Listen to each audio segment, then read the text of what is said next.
بسم اللہ الرحمن الرحیم۔ السلام علیکم ناظرین، سالانہ ختم نبوت کانفرنس و عرس کے موقع پر سجادہ نشین دربار عالیہ چورہ شریف پیر سید سعادت علی شاہ صاحب نے بڑا مدلل خطاب کیا ہے۔ اپنے ناظرین کو ان کا خطاب سنواتا ہوں۔ میں گزارش کرتا ہوں، ایک محبت بھری بات ہے، چونکہ وہ حضور سیدنا یوسف علیہ السلام کا جب بازار مصر میں واہ ہوا نا کہ سودا ہو رہا ہے، ایک اماں جی آئے بوڑھے سے، وہ بھی اس لائن میں لگے تھے، تو کسی نے کہا اماں جی آپ کہاں آئے؟ کہنے لگے میں یوسف نو خریدن۔ انہوں نے کہا بڑے بڑے اونٹھنیاں کتاراں، سونا چاندی درہم دینار وغیرہ سارے نے لینا لگیاں، پھر بھی دل دھک دھک دھک کر رہا، پتہ نہیں یوسف نہ سودا ہو سی کہ نہ ہو سی۔ تے تسا کیا آندا؟ اس نے کہا پتر میں ساری زندگی نہیں موڑی اکٹھی کر کے لے آیا۔ اس سمجھا پتہ نہیں اماں کتنی بڑی کوئی لینڈ لارڈ، کوئی اماں بڑی امیر کبیر۔ اس نے کہا اماں جی کی لے آئے؟ اس نے کہا میں ساری کچھ اپنی متا لے آئی ہیں۔ اس نے کہا ہے کہ؟ اماں کہا میں نے پکڑ میں نے بٹھا، اماں بٹھا کے نا دوپٹے نے کونے کھول کے نا اتھے تاگے نہیں اٹھی، اچھے بولو محبت بولو۔ انہاں کہا تاگے نہیں اٹھی، انہاں کہا او پھوڑیو او جنہ لینا لائیاں اٹھنیاں درم دینار او سونا چاندی، انہوں نے دل تھک تھک پہ کرنا تسی اٹی نہ، انہاں کہا نہ اٹی نہ خریدے جا سکنا نہ دولت نہ۔ گال ہو رہے گال ہے کہ کل قیامت نے دن اگر اللہ فرمائے نا او یوسف والے کھلوو تو میں بھی کھلو جا سکتا۔ اسی تا سارا اہتمام کل اللہ تعالیٰ اگر قیامت آلے تاڑے ارشاد فرمائے میرے محبوب نے غیرت آلے کھلوو کدھر سر جھکا کیسے بھی کھلو جا سکتا۔ نہیں بے قاسم دعا کرو ہر حوالنا اور بالخصوص حضور نے حوالنا اللہ تعالیٰ غیرت عطا فرمائے۔ اسلوب قرآن دیکھیں، قرآن کریم کا طریقہ کار کیا ہے، پروردگار نے ارشاد کیا فرمایا، سنیں غور سے سنیں۔ دو میثاق ہوئے ہیں، ایک میں اللہ نے ارشاد فرمایا الستُ بربکم، کیا میں تمہارا رب ہوں؟ سب نے کہا قالوا بلا، ہاں تو ہی ہمارا، بولو تو ہی ہمارا۔ دوسرا میثاق ہوا ہے انبیاء کا، میثاق سے مراد ہے وعدہ، اور وعدہ بھی نہیں گڑھ وعدہ، اور گڑھ وعدہ بھی نہیں۔ اللہ نے کہا میں اس پر خود شاہد ہوں، جو اس وعدے سے دائیں بائیں ہوگا اس کے حق میں بھی میں ہی گواہی دوں گا، اس کے خلاف بھی میں ہی گواہی دوں گا۔ یہ ایسا نازک مسئلہ ہے، اللہ تعالیٰ نے اپنے محبوب کے حوالے سے گواہ بھی خود کو بنایا ہے، کوئی دائیں بائیں نہ کرے۔ ارشاد فرمایا جو اس کی غلامی میں رہے گا اس کی گواہی بھی میں ہی دوں گا، جو اس سے پھرے گا اس کی بھی گواہی میں دوں گا، اور اس گواہی پر جزا سزا ہوگی۔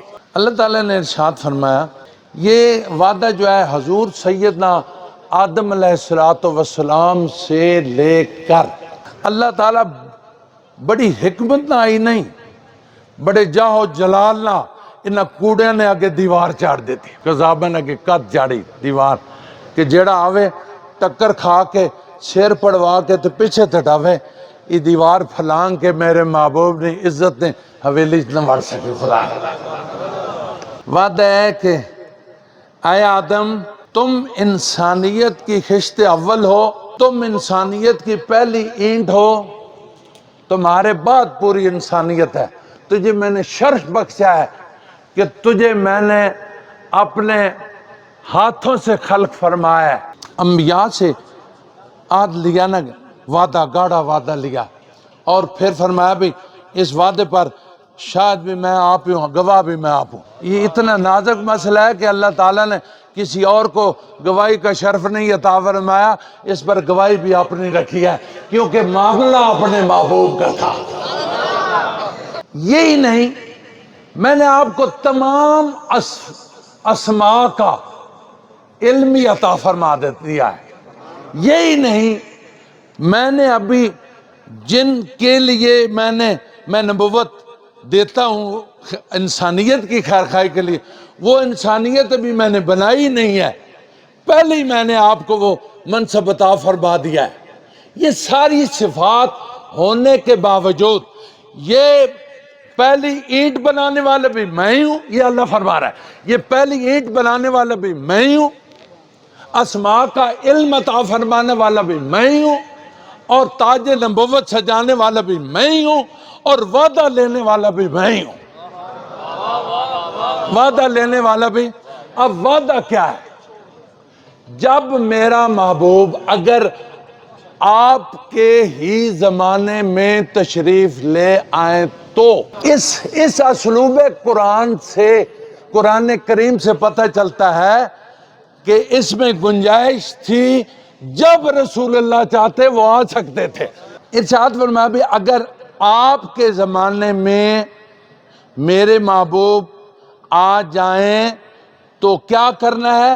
ان پر ایمان بھی لانا ہے۔ تم خود نبی ہو، خود صاحب شریعت ہو، خود علوم و فنون کی نعمت سے تمہیں میں نے مالا مال کر دیا ہے، تمہیں خشت اول بنانے والا بھی میں ہوں، عطا کرنے والا بھی میں ہوں، اور تاج نبوت پہنانے والا بھی میں ہوں، اور میں ہی کہہ رہا ہوں اگر تمہارے اے آدم آپ کے زمانے میں میرے محبوب اور آمنہ کے لال تشریف لے آئیں تو آپ نے اپنی تمام تر وہ جو نعمتیں ہیں جن کی وجہ سے مخلوق آپ کو مانتی ہے، نبی آپ کا کلمہ پڑھتی ہے، آپ کی شریعت پر چلتی ہے، اس سے دستبردار ہو کر آپ نے خود جس پر ساری دنیا ایمان لا کے امام صاحب ایمان بنے گئے، آپ نے محمد عربی پر ایمان لے آنا ہے۔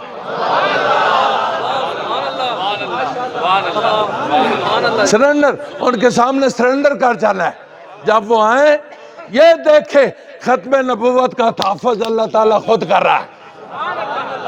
ایک کارنا چھے کہ وہ اتباب آدم کو آدھ پہ کہتا وہاں بھی آئے تے اپنا ڈیوہ بجھا کے انہوں نے نور کو اپنے سینے منور کرنا۔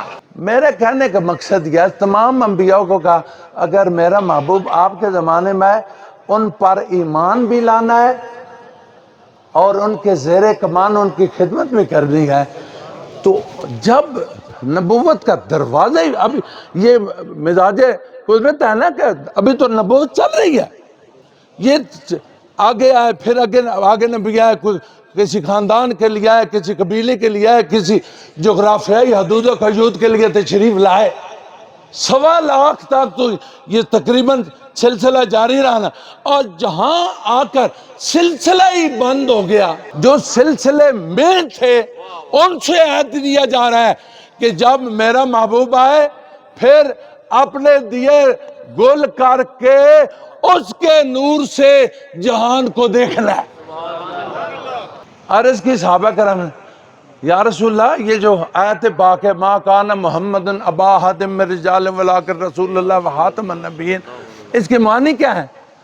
آپ نے ارشاد فرمایا اس کے معنی کیا ہے؟ اس کے معنی کیا ہے کہ انا خاتم النبیین، میں نبیوں کو خاتم ہوں، یہی معنی ہے۔ لیکن اس جواب کے ساتھ اضافی جو رسول اللہ نے ارشاد فرمایا وہ یہ ہے کہ لا نبی بعدی، وہ تو جواب سوال ختم ہو گیا۔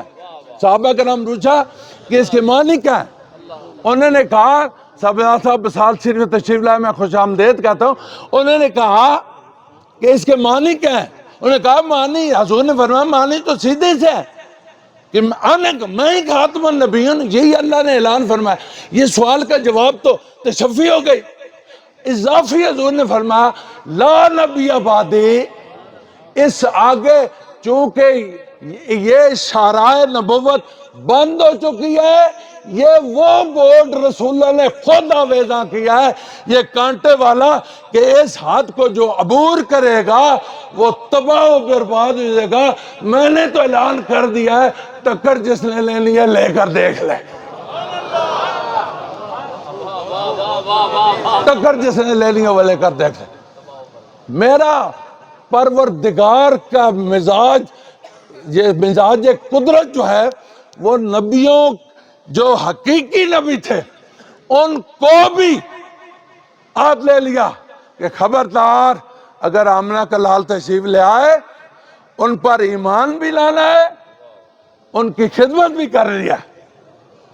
اس لیے میرے دوستان محترم یاد رکھنا، ہر چیز پر دلائل سننے میں کوئی حرج نہیں ہے، لیکن یہ اتنی عمیق اور باریک شے ہے، اس کے لیے کسی دلیل کی کوئی ضرورت ہے۔ آج جب کوئی ختم نبوت کی ڈھیلی بات کرے تو حضور کے وہ جو ایلچی تھے نا، انہوں نے کہا ہاں جی ہاں، انہوں نے کہا تمہیں سنائی نہیں دیتا؟ انہوں نے کہا نبوت کے حوالے سے مجھے آمنہ کے لال کے علاوہ کوئی سنائی نہیں دیتا۔ حضور کی اس غیرت کے لیے یاد رکھیں، میں پھر دہراتا ہوں جملہ کہ کہیں میلاد مصطفیٰ ہے بسم اللہ، معراج مصطفیٰ ہے بسم اللہ، اور کوئی صفات مصطفیٰ کی محفل بسم اللہ۔ یہ جو ختم نبوت ہے یہ حضور کی غیرت مصطفیٰ کا سوال ہے۔ کس کا سوال ہے؟ اونچا بولو، غیرت مصطفیٰ کا سوال ہے۔ غیرت مصطفیٰ کے لیے کسی دلیل کی ضرورت نہیں ہوتی، بلکہ غیرت مصطفیٰ کے لیے دلیل کی بجائے جان دینا ضروری ہوتا ہے۔ آخری جملہ، اور اس ڈاکے کے بعد دیکھنا یہ ہے رسول اللہ کا اپنے دور مبارک میں جو مسلمہ کذاب سے سلسلہ گفتگو شنید رہا، وہ اپنے جگہ دیکھنا یہ ہے کہ من بات جو حضور کے غلام، حضور خلیفہ بلا فصل، خلیفہ بلا فصل، خلیفہ الرسول حضور سیدنا صدیق اکبر کا کیا رویہ تھا؟ کیا رویہ تھا ان کا؟ اب سنیں، حالات بڑے خراب ہو گئے۔ بڑے خراب ہونے کے بعد حضور خلیفۃ رسول صلی اللہ علیہ وسلم کی کیبنٹ بیٹھی، صاحب الرائے صحابہ کرام بیٹھے، انہوں نے مشاورت کی کہ کیا کریں، باہر بڑے فتنوں نے سارا اٹھا لیا، کیا جائے، یہ مسلمہ کذاب بھی ہے، منکرین زکوٰۃ بھی ہیں، فلاں بھی، کیا جائے؟ دیکھنا یہ ہے کہ ان کا کیا اسلوب تھا، کیا مزاج تھا، کیا طبیعت تھی۔ یہ ایک جملہ سنیں، میں حضرت قبلہ خالد حسین متین صاحب کو گزارش کروں گا، وہ تشریف لائیں گے۔ سنیں، جب وہ مشاورت ہوئی نا تو طے پایا کہ باہر کے حالات کو درست کر کے مسلمہ کذاب اینڈ کمپنی سے پنجہ آزمائی کی جائے۔ بابے کی اپروچ سے خدا کی قسم آپ کو پتہ چلے کہ ابوبکر صدیق بستہ کہاں ہے حضور کے حوالے سے۔ یہ جو ریزولیشن پاس ہوئی، ایجنڈا پاس ہوا، اس کی عرضی کے لیے حضور سیدنا عمر فاروق رضی اللہ تعالیٰ عنہ کو کہا گیا کہ آپ حضور امیر المومنین حضور سیدنا ابو بکر صدیق کو عرض کریں۔ وہ رقیق القلب، وہ نرم مزاج ابو بکر صدیق، خدا کی قسم، وہ آئے، عرض کی، اے خلیفۃ رسول صلی اللہ علیہ وسلم، باہر بڑے حالات خراب ہیں، بڑے دگرگوں حالات ہیں، بڑی پریشانیاں ہیں، بڑی دقتیں ہیں، بڑے مسائل ہیں۔ فیصلہ یہ ہوا ہے کہ حالات کو درست کر کے ان کے ساتھ پنجہ آزمائی کی جائے۔ وہ پنجہ آزمائی، یہی تصور کریں، یہ جنگ یمامہ ہے۔ وہ پنجہ آزمائی کا نام کیا ہے؟ جنگ یمامہ ہے۔ ابو بکر پاک کا ایمان افروز جواب ہی نہیں، اس سے روشنی لے کر حضور کی غیرت کے لیے اپنے سینوں کو منور کر کے ایمان کی معراج حاصل کر کے وہ رویہ حضور کی امت کو اپنانا ہوگا۔ جب انہوں نے کہا کہ یا خلیفۃ الرسول حالات خراب ہیں، حالات کو درست کر کے پنجہ آزمائی کی جائے گی، حضور سیدنا صدیق اکبر نے حضرت عمر فاروق کی آنکھوں میں آنکھیں ڈالی۔ کہو سبحان اللہ، خدا کے گھر اونچا بولو سبحان اللہ۔ عمر فاروق کی آنکھوں میں آنکھیں ڈال کر غیرت کی معراج کو عام فرمایا،